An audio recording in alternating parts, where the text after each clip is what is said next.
Hi everyone, Audrow here. This is a collection of live interviews that I did at a local robotics event between Austin and San Antonio, Texas. I talk with Kyle Morgenstein, a PhD student working on making legged robots safe, aka not destroying everything in human environments. David Venegas, who's the head of operations at Durin, on automating tasks in mining discovery.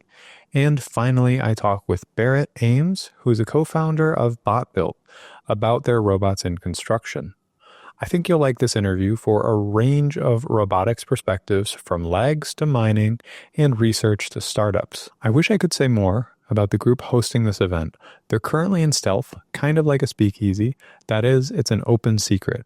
Hopefully, I'll be able to share more in the near future. What I can say is that I think what they're doing is incredibly exciting and audacious, and I think and hope that it will be a major accelerator for the robotics community. If you're curious, they're having a big event March 8th in between San Antonio and Austin, Texas. It's free, but you need to apply to get in. If you're someone in hard tech, you'll fit right in. I'll put the event link in the episode notes. All right, with that, I hope you enjoy the interview. Kyle, would you introduce yourself? Yeah, sure. Hi, everybody. I think I've met about half of you. I'm excited to meet the rest of you after this. And also, huge thank you to Ethan for putting this on. It's a super cool event. Thrilled to be here.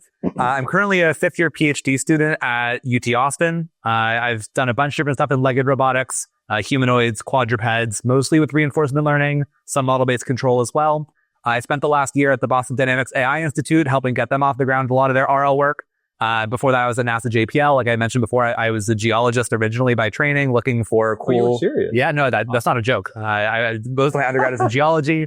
Awesome. All my undergrad research was evidence of life on Mars. So the Mars Perseverance rover, got into JPL doing that stuff. Was there for 3 years. And then the robots we have only have wheels, couldn't get to a lot of the cool rock outcrops, down caves, stuff like that. So that's how I got into legged robots. And so I've been sort of doing that ever since. That is awesome. So tell me what you're doing in your PhD. Like, what's the focus? What questions are you investigating? Yeah, so I think the common theme for my PhD thus far has been about putting these legged robots in human environments. So sort of the main promise for a humanoid robot, it's shaped like us, has our morphology. So we're going to put it in things like our homes and medical spaces, stuff like that. And so the big algorithmic problem that I see, at least, is that we aren't paying enough attention to safety. What does it mean to have these robots interacting with us, touching us, bumping into us, things like that? We know how to control them generally. There's still a lot of engineering challenges to go there, but I think there's a lot more work to do to make them safe and sociable, things like that. Yeah. So I've seen like on X, a ton of videos of quadrupeds and humanoid robots. They're very sophisticated. It's like backflipping over stuff and running on all sorts of surfaces. Tell me about that from a safety perspective and why mobility isn't quite solved. Yeah, what safety? I think they're really impressive demos. They're showing sort of the limits of the hardware and the capabilities that the platforms can obtain. But not one of those videos do they show a person. There's no people near that robot. And having worked with a lot of the Unitree robots, I would say that those motors are likely fried after a lot of those demos, and the robot drives down the mountain. That's a single purpose demo. And so if you want these things to be doing work in human spaces repeatably, reliably, safely, it's not just, can I do a backflip? It's, can I hand you an apple and not fall over and break my own arm or yours when I do? These are big metal robots. They're not light, at the moment, at least. And so I think there's, a lot of open questions there that just, again, we're showing off these very flashy demos. They're remarkable, that progress we've made, but there really hasn't been a concerted effort towards human environments yet. Mm-hmm. Okay, so when you want to make a robot better for human environments, how do we start approaching that? How do we make it safe? What ideas of safe do we have? Yeah, totally. So there's a couple different answers to that question. The first is hardware driven. And so when you make contact with a robot, there's a concept of reflected load mass or reflected load inertia. And this is the weight you feel at the end effector. And so mechanically, you can build robots that can dissipate that energy in some way, some compliant mechanisms, some soft robotics, things like that. There's a lot of work that's been done in this for many, many years that there's still lots of progress being made. Even like soft 3D printing, do these things very efficiently. But then on the control side, it's very, very different. We'd like to embed these sort of same ideas of compliance into a controller, like an impedance-based controller. And so the question is, do you want that intelligence to come from the mechanical structure or the controller or some combination? So a lot of my work has been more on the control side. I take this big metal robot. It doesn't have safety baked into it. How can I make it safe enough while we wait for the soft robotics, the sort of safer mechanisms to be embedded as well? Mm-hmm. And that just seems like a good approach to me, where you can make it better by the hardware, but you can do a lot of it with software. Absolutely. Because you can use existing robots, but also it's going to be a lot better to control if you can do it just with a hard robot that's hard in general. Absolutely. Okay. So how do you go about this? How do you go about making it safe, or like, how are you thinking of it? Sure. So the way this has been done thus far is if you have some, let's say, I don't want to apply more than 50 newtons of contact force. So I have some model for that contact. Then in a model-based controller, I can make that a constraint, whether a hard constraint or a soft constraint. I embed that into my control approach that the robot cannot find a solution that creates more force than what I've already called my safety threshold. And this works fine when you're doing things like picking up a block where I can model that as just a perfect cube. It's a rigid body. Everything's great. When we're talking about people, I'm not a rigid body at all. I'm quite soft, actually. And so all of our models of contact don't work here. So we design that's robust to any shape, any size, different material properties, etc. And that's where learning really comes into the picture, that in simulation or with demonstrations, you can try on a wide variety of different objects and interactions and try and teach the robot that I use reinforcement. So through this trial and error to achieve your goals, but it's not a hard constraint the way that model-based controllers have historically done it in things like the manipulation space of a lot of the industrial arms that we see.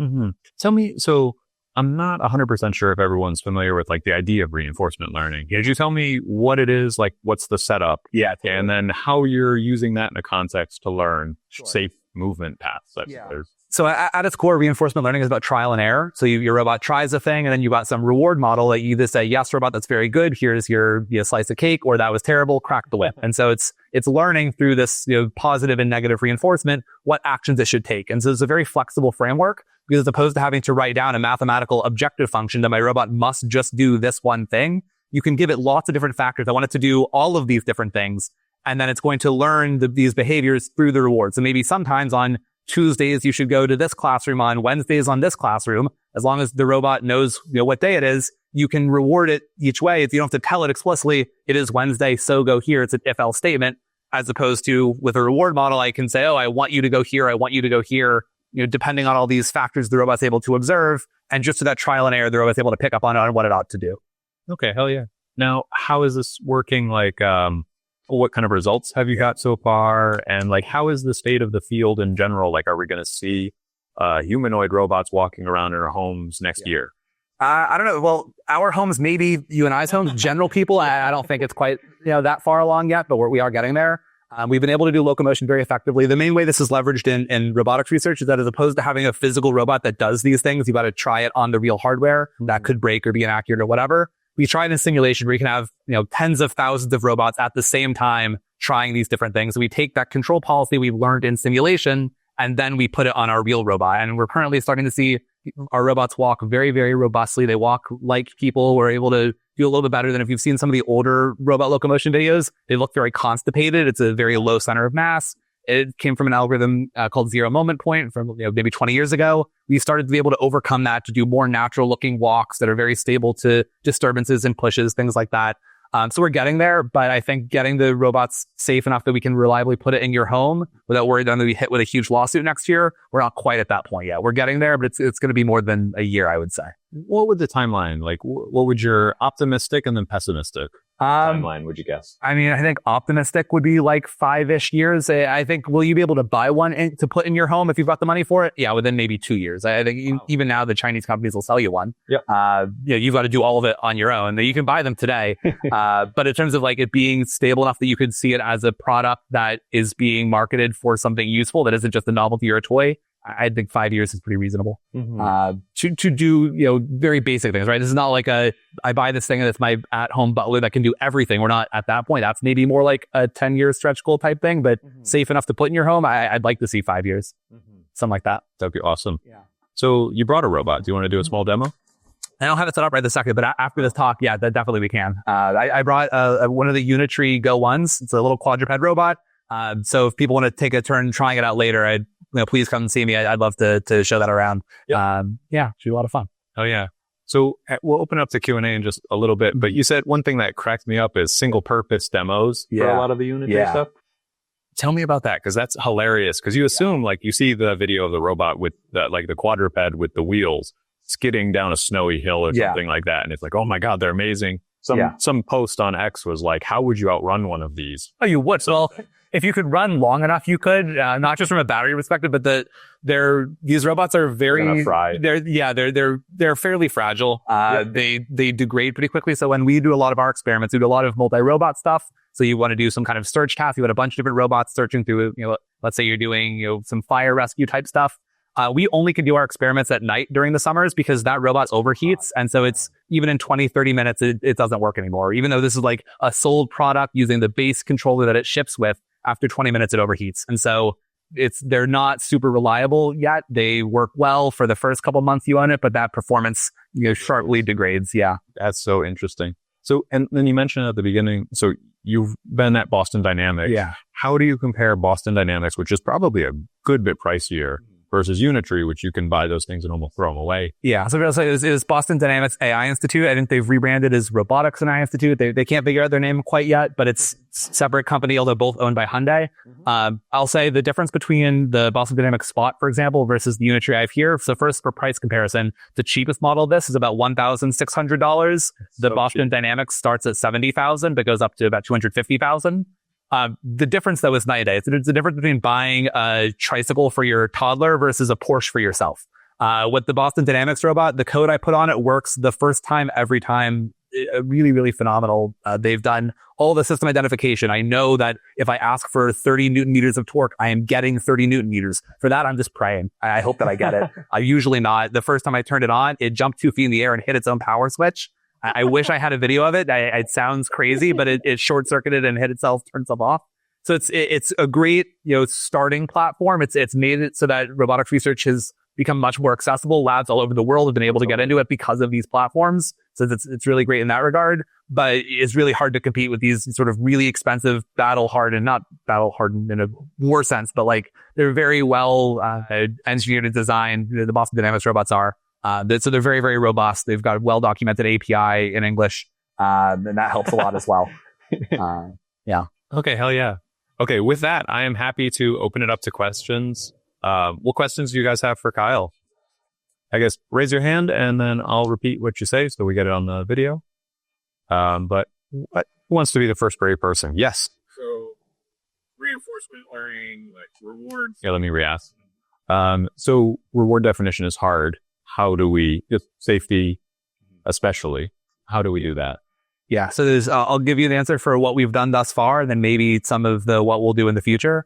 Right now, like you said, there's a lot of engineering effort that has to go into designing these reward models. So the sort of simplest thing you can do, at least for our stuff where there's multi-humans interacting with the robot, is that we assume we have perfect knowledge of all of the contact forces in our simulator, whether soft body, rigid body, whatever. And we, show that to the robot and we say, great, this is what we think is a reasonable pain threshold. We give you more reward for being below it, more penalty for going above it. And it learns sort of how to act, whether it should get close to a person versus not. Even if it's like a little, hallway driving robot, it'll learn if it's able to, see the people's environment. You give it like cameras, for example, then it will learn to very aggressively drive until it sees a person and it slows down. Whereas if you don't give it camera data, then it's going to always go at whatever the fastest speed is, such that it never would hit the safety threshold if it makes contact into somebody, because it can't prevent it. It's sort of only reacting. So it's sort of like the most naive approach you could possibly take. What I think is going to happen a lot more is that we're going to embed priors from the way people act. So we're going to take a lot of data from things like video sources, maybe from YouTube, from demonstrations. And we're going to train a reward model based on that takes what the robot has done and makes some assessment, just outputs a number. This is good. This is bad. And we already starting to see this in how language models are trained. But to bring that into the loop for robotics, I think we'll have some of these more, less rigidly defined reward models where we're taking what do we generally like about how people interact. And now can we reward our robot for doing something that is similar to that distribution without telling it to act exactly the way a person does? We just wanted to approximate that distribution in some sense without having to act. It's not learning from demonstration in the sense that we're repeating the actions. It's just taking it as sort of a baseline to move towards inner reinforcement learning. Something like that. Oh, yeah. With this kind of optimization, do you have, like, how hard has it been to go from simulation to physical hardware? How has that been? Yeah, on Unitree, takes about 3 months. In Spot, takes about 30 minutes. Like out of the box, it works. It's again, the big difference is about system identification, knowing that your motors output what you expect, knowing that your simulation model matches the real robot. When you have a model that matches your real robot, it's the easiest thing in the world. Yep. When you don't have it, it is a nightmare. Yep, because you're climbing some wrong distribution. Exactly. Yeah. Exactly. Gotcha. Any other questions? Yes. One demo of a couple of robot arms actually able to fold laundry in real time. Yeah. Physical intelligence. Yeah. Yeah. Yeah. So what do you think of this prospect of a foundation model and how that affects your timeline? Yeah. So I think the big concern is about what data these is. They're doing a learning from demonstration approach. They have a very large data set that they've collected, and they teach the robots to fold laundry, to do the dishes, whatever it may be in their data set. And the big sort of breakthrough for them is that they've got one model that can do all of these tasks. Most of the demos that you see both in academia and in industry have one model trained for each task that they do and some router to pick which one they're activating at a time.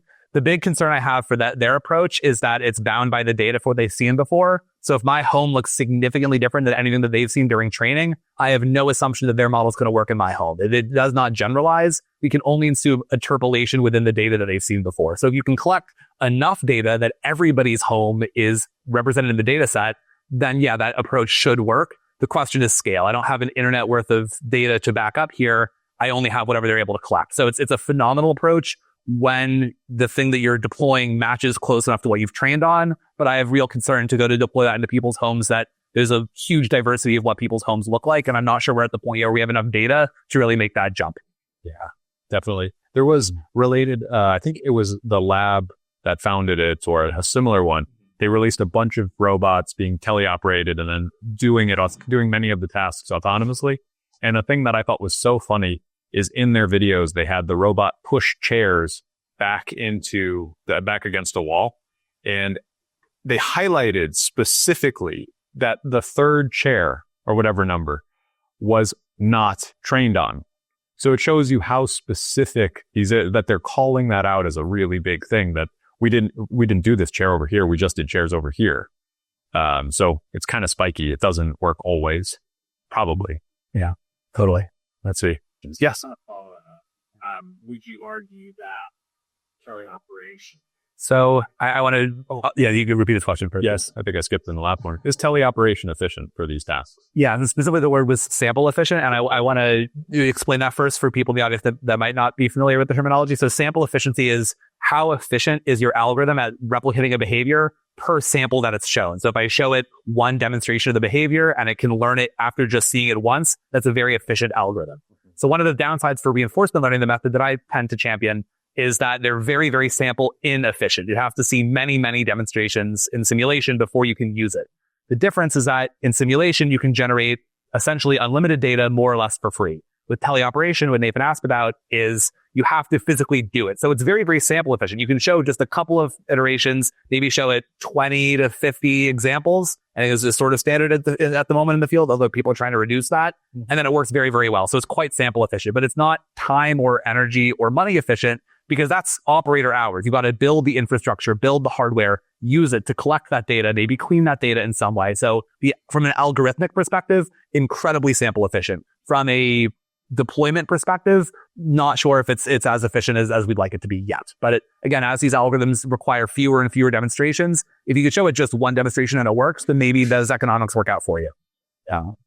Oh yeah. One thing that I've heard that I found very funny also is that a lot of things that they might want to do in a learning from demonstration context, they don't work multiple times. Like if you're talking about assembling furniture, like if you assemble furniture and then disassemble it, like say it's IKEA furniture, like it's eventually all the holes are going to break and you're going to end up going through a whole bunch of new furniture for a lot of these learning from demonstration tasks. So there are constraints where your stuff actually wears out, which is hilarious as a difficulty I wouldn't have expected. Totally. Okay. Hell yeah. Yeah. Maybe one more I saw. Yeah, I think one more. Let's go here. So you talked about how LLMs, it's like the old corpus. How well does training off of YouTube data work in real life? For a humanoid robot, not great. The difference in the kinematics between the dimensions of my arm versus the robot's arm end up making a fairly big difference there. It can be really helpful for bootstrapping, so you can use it to start learning. So you've got some general idea for, I've got these things called arms that I can move kind of like this.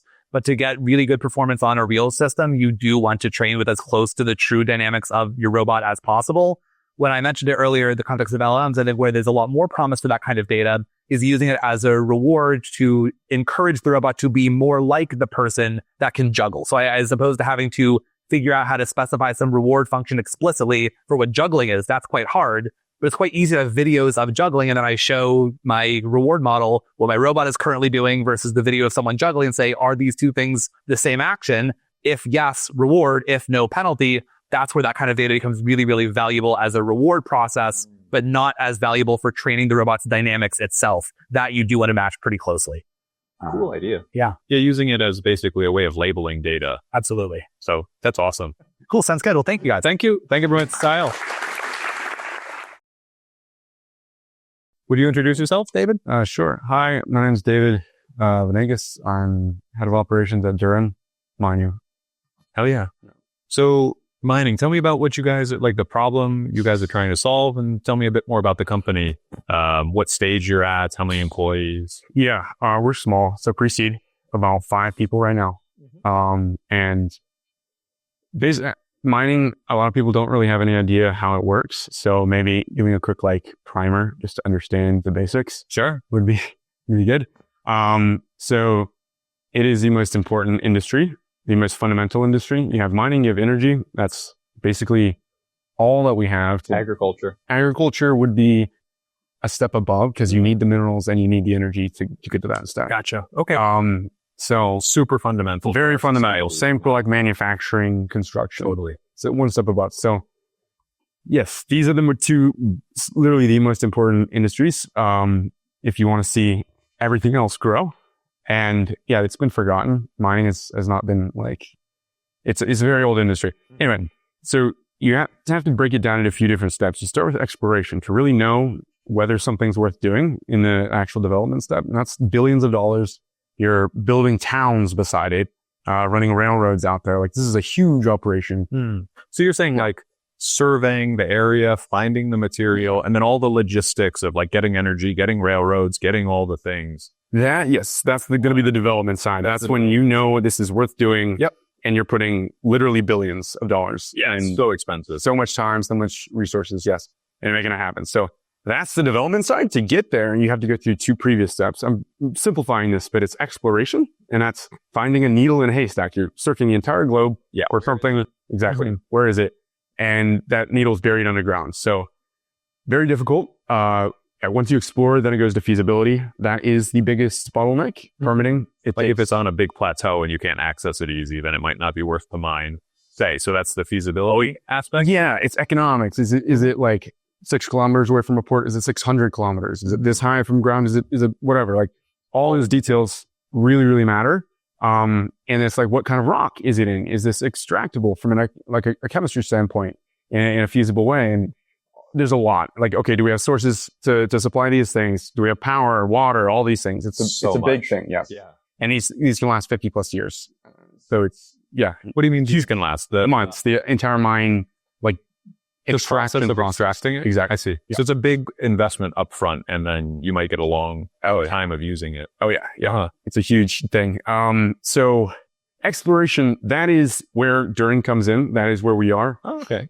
I can break down exploration for you a little bit more as well, because that would be necessary to explain why we're doing what we're doing. Basically, you can break it down to prospecting, which is determining, where it is, right? Geology. So that's PhDs with geology. Yeah, you know some of that. Good. Kyle. Oh yeah. So yeah, you're going out and you're all right, what does this rift do? Where you're taking soil samples, running planes and helicopters with gravity sensors, running electrical magnetic sensors. Just gravity sensors? Gravity sensors to see That's differences. So cool. I know, it's really cool. So is it denser material pulls gravity a little more? Or? Yeah, you're looking for abnormalities, something that's not common, because what's kind of interesting is almost every single mineral, you have a tiny bit, a 5 parts per million or whatever, literally anywhere on Earth. Right now, you have uranium, gold, basically almost everywhere. But it's the concentration, right? Is it economically viable? And these are extremely high, sometimes you're moving an entire ton just to get a little tiny bit. Totally. Depending on the material and everything. So yeah, all that plays into like, what is the grade essentially? So it's a 2% grade. That means out of, I'm mining 100 of these to get 2 units of my mineral. Okay. So yeah, in the exploration process, you did your geophysics, you do your geology, but to really know what's down there, to know if it's worth those billions of dollars, literal billions, you have to drill. So you got to put rock, put holes in the ground to get the rock out. That's all it is. So you're taking a sample, basically. You're going and probing and Called, yes. Okay. Called core sampling. It's the most expensive part, upwards of 80%, 85%, oftentimes of the entire exploration process, straight into drilling. All the money, all the time. Yes. All the like surveying and all of the people looking at the geology. Tiny bit. Okay. Yeah, I guess because this is I guess, why is it so expensive? I'm imagining like drilling a well is expensive, but it's not that expensive. But maybe this is much harder than that. Much bigger. You have to probably probe a lot of You're areas going to get a sense. You're doing deep. You want about 100 holes by the time like anything's even considered. Sounds really expensive. Oh yeah. Okay. And you're going about 1 kilometer, 2 kilometers deep at time. It depends. You can do like 300 meters, but generally you're going pretty deep. Okay. You're paying a lot of money. About $300 a meter. It can be as high as 1,000 sometimes. As low as 100, but generally it's within that variance of like upwards of 300.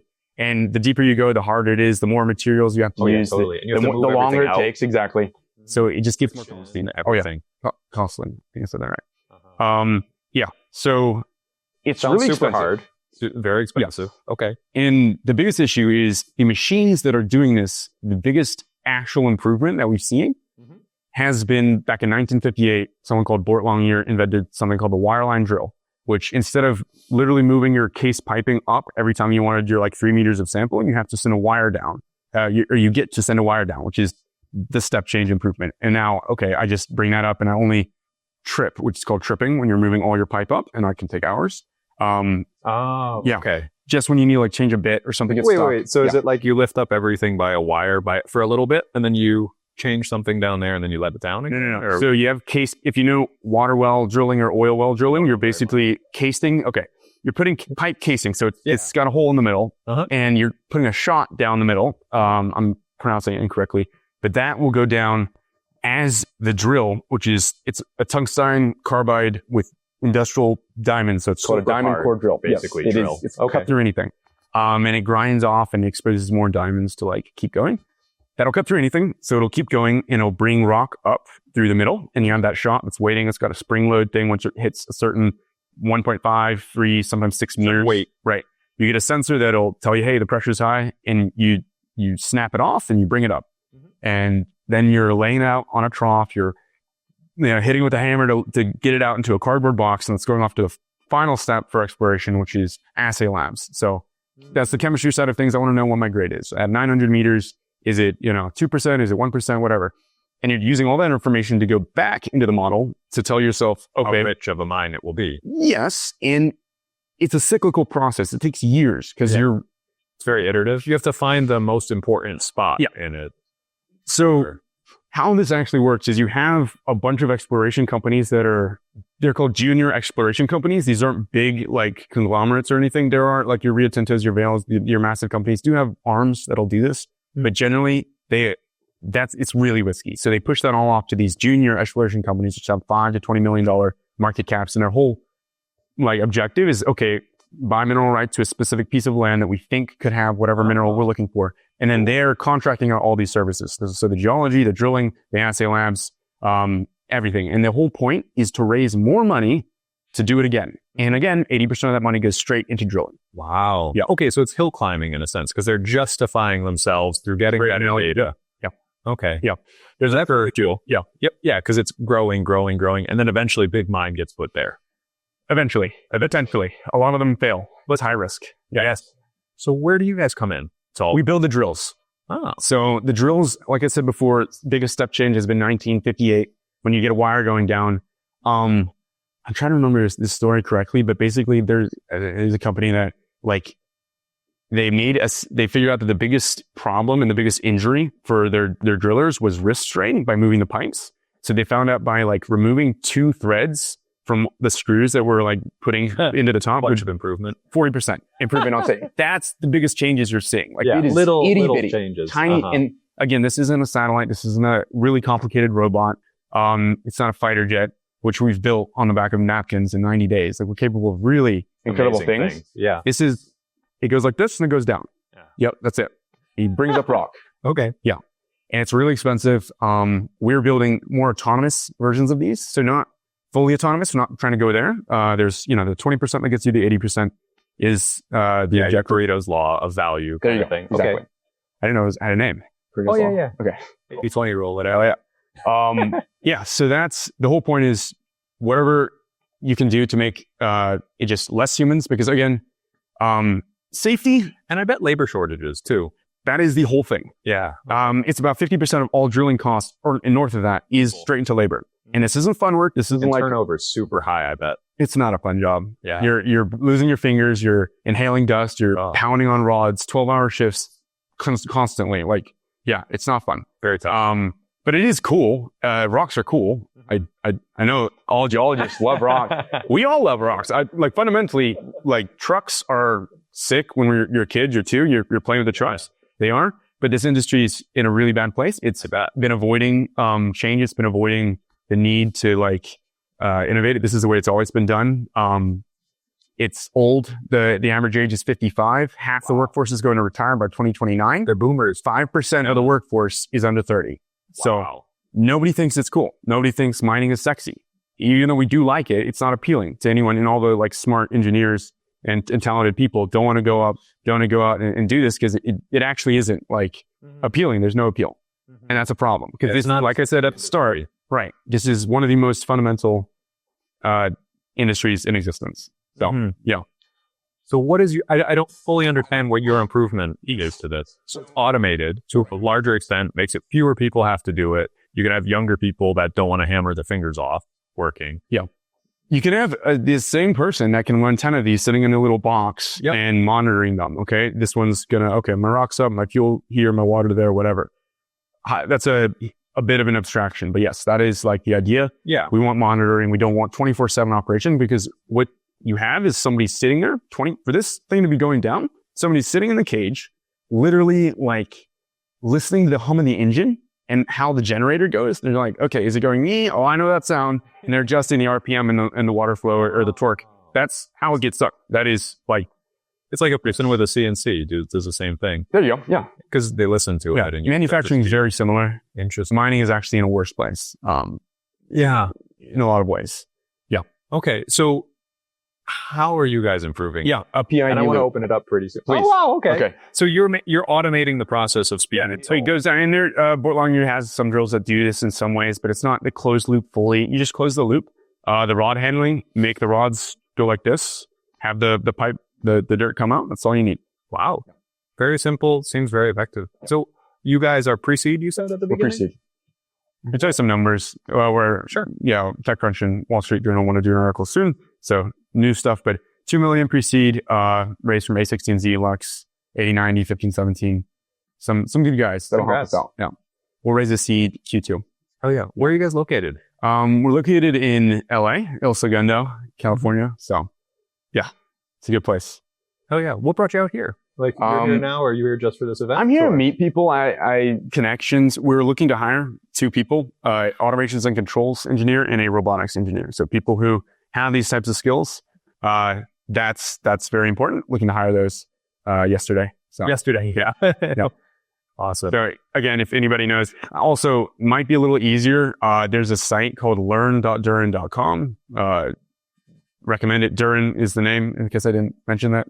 You said it at the beginning. Durin, Tolkien reference. Yeah. That'll kind of give you a little bit more to work with. There's citations and stuff if you're interested. So yeah, I know we've probably gone pretty far. So No, it's great. I mean, so this is an industry I don't know much about. And so it's nice to get a thorough walkthrough of how it works. that's the first step. Yeah. Hell yeah. And it sounds like a valuable thing that you guys are doing. And it's funny using the first thing you learn in a robotics education is a PID controller for this kind of thing. And it's wonderful to apply that kind of technology to things where it adds a lot of value. It will. So you can have one person watching 10 stations instead of 10 people watching 10 stations. Yeah. This kind of thing. Yeah. Let's see. So I'd like to open it up for questions. And I have a bunch of questions if other people do not. Yeah. But Happy to stay as long as you need. oh yeah. What questions do we have? Who wants to ask a question? Yes. Have you had trouble getting on the excavation side, they No. have any information against innovation? Oh no. Everyone needs this and they know they need it really bad. Yeah. This is the linchpin in everything. Again, all the cost is going this direction. It's a culture problem where they can't get the talent. They don't have the Silicon Valley money or the SpaceX talent to make it happen. We do. So, yeah. Oh, yeah. Let's see. Other questions? Yes. If you had to compare that to, little Janine who's 12 years old when you're... What do you have so far, and what's the efficiency of it? Yeah, we're putting together. We literally hired the engineering team on to Meetup and some robotics 6 weeks ago. So we'll have holes in the ground mid-February is the goal. Very soon, iterate on prototypes, manufacture a lot of these. We're operating them ourselves. That's where you're going to see real margins, 3 to 7% if you're an OEM. It's not the way to go. It's not going to actually make a real difference. It also sounds like it's early. You'll find out a lot of this eventually. We know a lot of this. There's a lot of low-hanging fruit, and ridiculous amount of low-hanging fruit when it comes to this. The biggest one, again, is humans, safety factor. Mm-hmm. Exploration companies want to increase their safety factor because, drilling contractors, which we are, the drillers want to increase their safety factor because they get more jobs and they get better bids from the exploration companies. Because if somebody gets hurt, it's not just the driller who's paying, it's the exploration company, and it's really expensive. So by dropping safety, you'll actually get a lot more.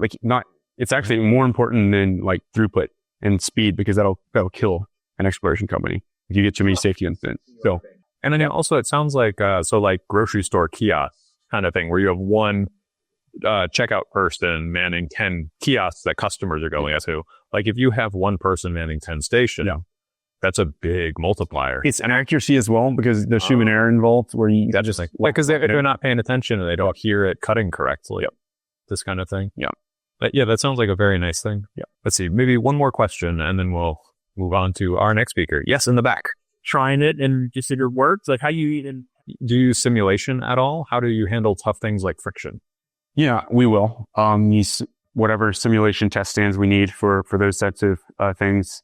Right now, building the structure, getting it going, it's not as complicated as you think. You're actually in a really constrained environment. You just need to make sure that it's okay. You're hitting this. Let's adjust. Yes, there are I'm not sure if I got the question correct. I mean, that makes sense to me. I would imagine for your specific use case that just some equations would be what you want to run everything through, and you can optimize within a simple model, not that you need a whole visual simulation and everything. What do you think? Yeah, there's multiple things to attack. One of them is the rod handling. So that's robotics. KUKA, just move stuff around. Maybe that's not what we're going to go for long term. You want to build something custom, but that's very reliable, and we know that it can get efficient. So we have the team working on that. Hell yeah. Awesome. Barrett, you want to introduce yourself? Yeah, sure. Hey, everybody. My name's Barrett. I'm a co-founder at BotBuilt. Been working on robots for a really long time. When I was a little kid, I came running downstairs one morning and I said, "Mom, I just want to blow shit up." And she said, "You're going to robot camp." So I've been building robots since then. Did my undergrad at Cornell, mechanical engineering and computer science. After that, I got to work at NASA Houston on Valkyrie, Robonaut 2, Atlas. Did that for a while. Decided I should go do a PhD. Did my PhD at Duke. Focused on the intersection of artificial intelligence and long-term planning and geometry of robots, right? So just shove all that together. Nice. We started BotBuilt 4 years ago. We build homes with robots. We do that in a factory. Think prefab components for a home. Oh, yeah. Okay, tell me about the need for that. Yeah. The need is a lot like mining, right? So 40% of contractors are over the age of 50. Framing, rough carpentry, not something you do well into your 60s. Mm-hmm. And when we say framing, just to make it totally clear, that's how do you describe that? Yeah, it's just it's all the structural elements in a residential, in a home, right? So it's all the 2x4s that you stick together. Mm-hmm. Right now we're focused on the walls. We're also working on roof trusses as well. Cool. But that's kind of anything that makes it stand. Mm-hmm. And so the idea is you take all these frames and you kind of put them all up. Yep. And that's the good start for a house. They do the roof separately, right? And you're working on that. Yep. Okay, so massive labor shortages. Tell me more. Yeah, so it's the big labor win is that right now, when you frame a home, it takes about 14 to 21 days for a crew on the job site to do it. When they use BotBuilt panels, it lets them stand up a home in 4 to 8 hours. So there's a massive labor win there. And we effectively move it to the robots and we move it off of the job site. Mm-hmm. So how does that work? So you say you move it off the job site? Yeah. So I'm imagining like a big frame for the side of a house. How do you ship that? Yeah, it's actually pretty easy. Most ceilings are like 9 to 10 feet. So you can build a 9 or 10 foot wall, stick it on the back of a truck and ship it. Not too bad then. Yeah, we just flat pack everything. So the crew on site stands it up. We're not doing like big modular stuff. Right. Okay. And so one thing that I have heard has been tough for a lot of construction robotics companies is it's like there's a balance between cookie cutter homes that are all the exact same and some sort of custom home. Yeah. Where do you fall in this? Yeah, we go a full custom. So you give us a floor plan and we will build your house. We've done 25 homes so far and 22 of them are different homes. You just bring your floor plan, whatever it is. Like if it's got dimensions on it and the lines are straight-ish, we'll work on it. And that's like a massive differentiation between us and everyone else who's tried to do this in the past. Why have other people not, or other companies not taken this approach? It's 'cause it seems like the ideal. Like if I was naively to think a company should make frames, I would think you just make it custom as you're going, and that would be what customers want, and you're just basically replacing the labor that builds the frame. But I imagine there's some thorny problems on the way there. It is a huge pain in the ass. And it's for a bunch of different reasons. First and foremost, we all look at floor plans, and as engineers, we go, that's a technical document. It is not, right? Like it is, one of the floor plans that we recently processed, didn't actually form a closed polygon. So there would have just been gaps in this house. And Does it mean they measured wrong? Well, so we called up the architect and we said, what's going on with this? Like your house doesn't house, right? And the response was, well, I don't like fractions, so I just rounded them out. But didn't change anything, right? So it's not really a technical document. It's mostly like design intent. Okay. Right? And so starting with that as your framework, you have to go and build like this whole generative approach that understands at a deeper level, like, yes, we want all of these constraints to be correct. These other constraints we don't care about so much. So if you need to violate one of those, go ahead and violate one of those. Mm-hmm. That is interesting. So tell me about the generative approach. It sounds like you probably need a way of taking what they give you, which maybe in a lot of forms, what the builders or whoever give you, or the architects, and then you turn that into something that is very specific so robots can build it. Right. Tell me about that whole process. Yeah, it's basically comes in, we get this PDF, right? We have to extract all the information. That is basically door locations, window locations, dimensions of walls. And in many cases, those constraints will be conflicting. And so we have to say, what's the intent here, right? And so what we did is we have 1.7 million square feet of plans that we've processed and shoved into this. Wow. And that lets us pull out kind of an intent, because that's what framers do, right? They work with craptastic plans every single day. And what they do is they just lean on their experience to say, all right, these two things are in conflict, but usually people want it this way. Right? So that's the approach that we really take. That is so cool. So how did you get this data? Beg, borrow, and steal. Just like anything you can do to get more floor plan data, Scrape and Zillow. Right. Like anytime I meet a builder, I'm like, hey, you got floor plans? Like, can I get some? Hook me up. Yeah. Right. That's hilarious. So then you get all of this data and then you annotate it in your system in some way. And that was time consuming, probably. Yeah. So there's a ton of annotation that we had to do. Like that.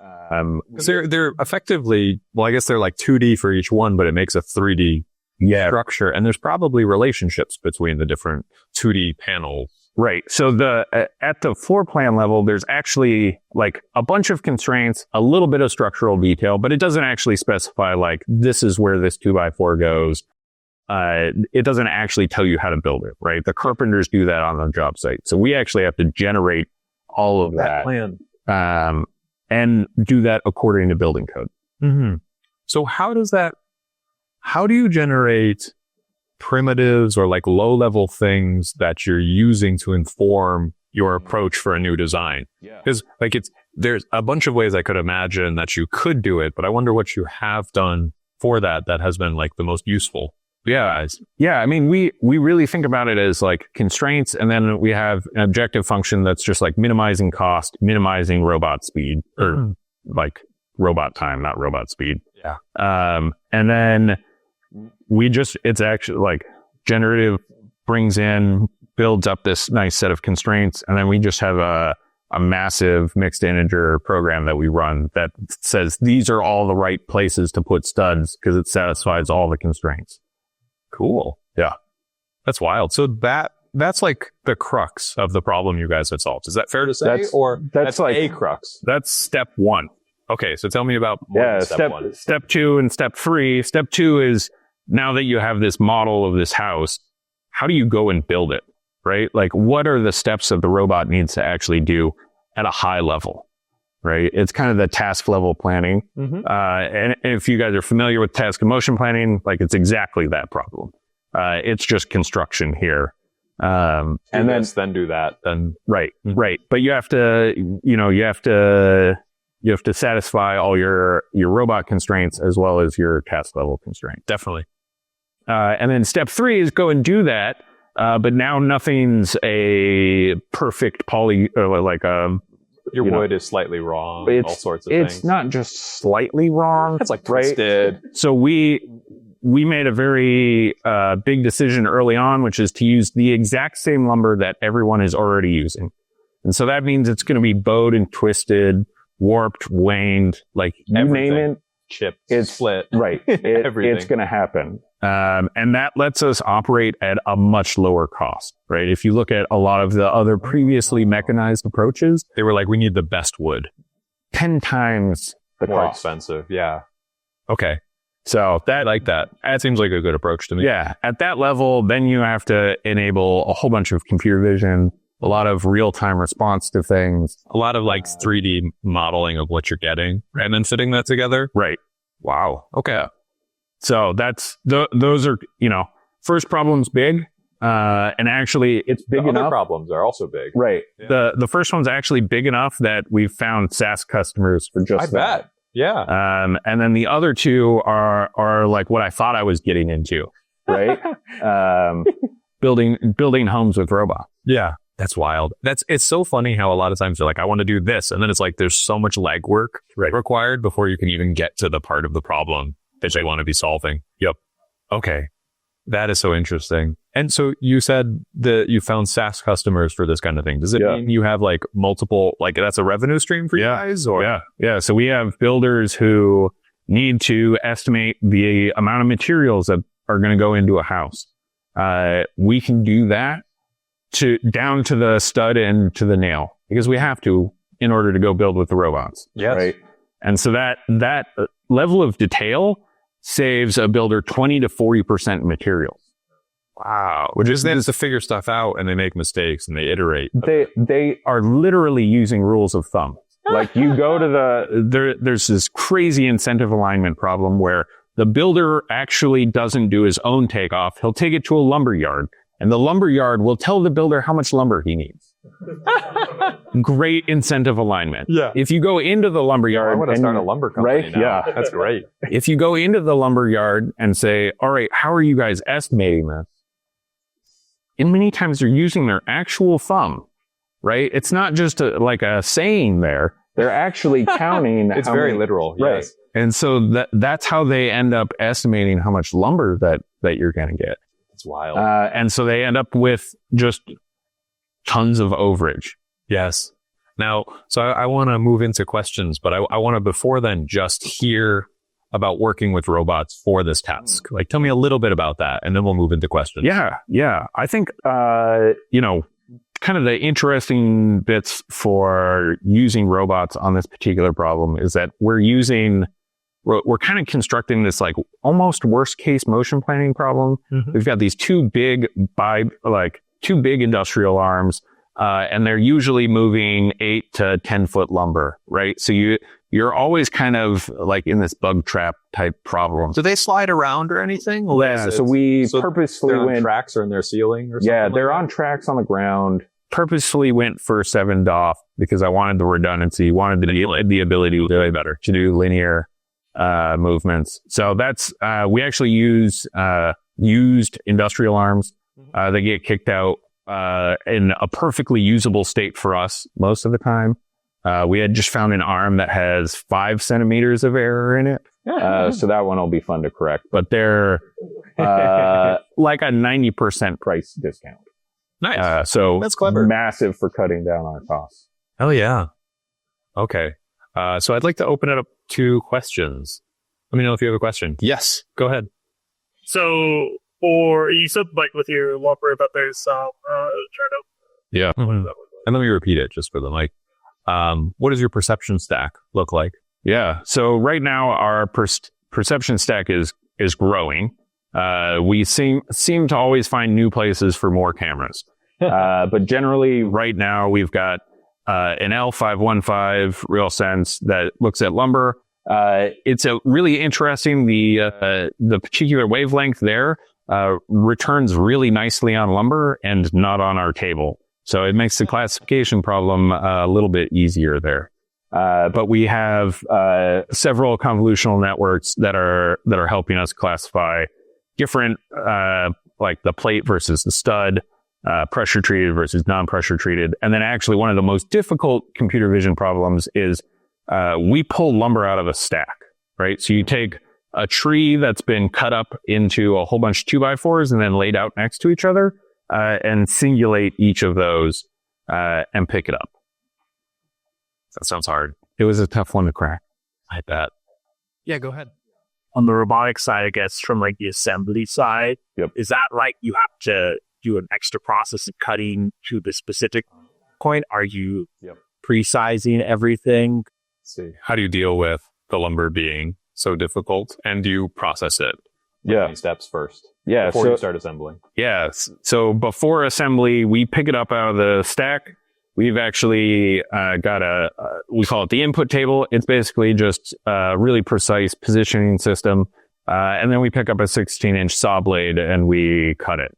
We cut it down to a 32nd of an inch on precision. And we do that only for top and bottom plates, right? So the vertical members, we just call studs. And then the horizontal parts of your wall, we call those plates. And so there's a bunch of pre-cut lumber for stud length, and plates have to adjust based on our design for that particular house. And so the table like really just clamps down and makes it as straight as it can. Then we cut it. And when we place it in there, the arms are, 2,600 pounds of cast iron, so they can just form it however it needs to be. Oh yeah. Other questions? Here, back there. How do the margins compare to prefab homes? Yeah, just to give you an idea, a rough carpenter makes about $31 an hour nationally in the U.S. We can run the robots for $1.50 an hour. Wow. So that's there's a few other complicating factors in there, but we're better than manually doing it. So what's the cost in transport? Yeah. The overall cost, I think a lot of people would be surprised by the fact that framing is 20% of the cost of a home. So it's a massive portion of it. In that, it's actually the biggest portion. It's also the most dangerous portion.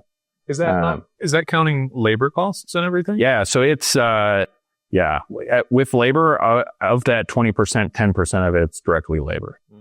So it's a big portion. It's a very dangerous portion. If you look at most dangerous jobs in the U.S., rough carpenter is going to be near the top. As far as logistics go, we can ship 500 miles for about $1,000. The typical framing package is going to be 20 to 40 grand on a house. So in comparison, relatively small. For like a one-off house, we can do that all day, no problem.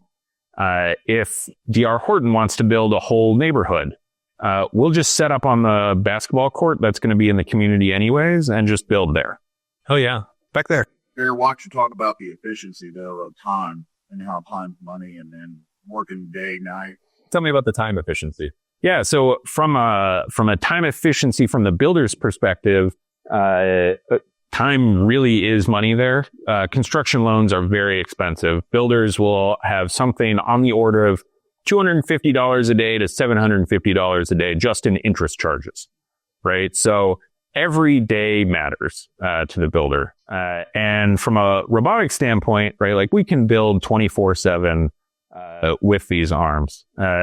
It's something that can be relatively constrained within the warehouse. Mm-hmm. Oh yeah. So I think we'll do one more question, and Kyle, you had your hand up, and then we'll wrap up. You mentioned that the company's about 4 years old. You've built about 25 phones so far. Yep. Talk about the life cycle of the company. Where you guys are still in development? Are you starting to scale up production? Life cycle of the company, where you guys are. You've been going for 4 years. Yeah. So the first kind of, we actually built our first frame 3 months after starting. We were part of Y Combinator. So for demo day, we actually built frames that got stood up as part of a house in Arkansas. Super cool. And then as we learned more and more of the process, we found all sorts of different pieces that we needed to automate, particularly the floor plan part, right? So we took time to figure that portion out. And then we've really started to hit more of our production stride this year. We just set up a 3-team facility in North Carolina that can pump out floor a week. Basically 100 panels. And we're scaling that up right now. We're just about to do our Series A. So that's kind of the rough life cycle. From a labor standpoint, it's like roughly on par with labor right now. But we're vastly more cost effective. Mm-hmm. Yeah, that's wild. The like 20 times improvement that you're seeing.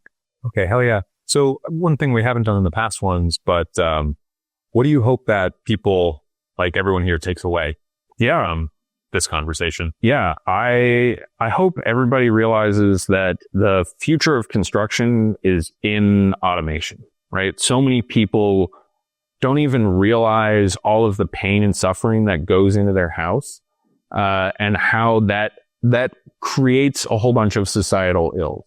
The future can be so much better if we just automate housing. Totally. Hell yeah. All right. Thank you, Barrett. Thank you. That's it. I really enjoyed this. I just love talking, as you can tell, and doing it with an audience is super fun because they have great questions, and it was really cool to feel the excitement in the room. If you like this and can make it, consider coming to the event March 8th. I'll probably be helping out with the panels, and I'd love to meet you there. I'll put the link in the show notes. That's all for now. See you next time.